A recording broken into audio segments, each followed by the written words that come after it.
প্রবাসীদের জন্য বিরাট সুখবর, শুরু হচ্ছে গণশুনানি। বাহরাইনে বসবাসরত প্রবাসী বাংলাদেশিদের বিভিন্ন সমস্যা শোনা এবং সমাধানের জন্য বাংলাদেশ দূতাবাস একটি গুরুত্বপূর্ণ পদক্ষেপ নিয়েছে।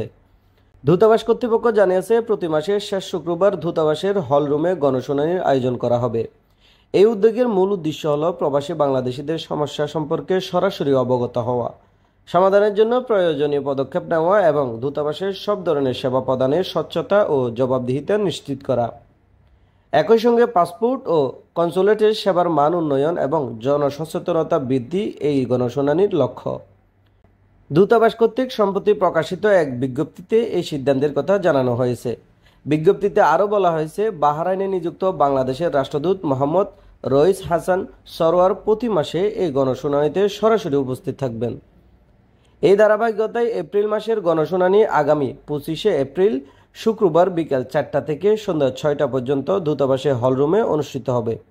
দূতাবাস কর্তৃপক্ষ জানিয়েছে, এই গণশুনানি সবার জন্য উন্মুক্ত থাকবে এবং আগ্রহী যে কোনো প্রবাসী বাংলাদেশি এতে অংশগ্রহণ করতে পারবেন। এই উদ্যোগ বাহরাইনে বসবাসরত বিপুল সংখ্যক প্রবাসী বাংলাদেশিদের জন্য একটি গুরুত্বপূর্ণ সুযোগ তৈরি করবে, যেখানে তারা সরাসরি দূতাবাসের কর্মকর্তাদের কাছে তাদের সমস্যা ও উদ্বেগের কথা জানাতে পারবেন এবং সম্ভাব্য সমাধানের বিষয় আলোচনা করতে পারবেন।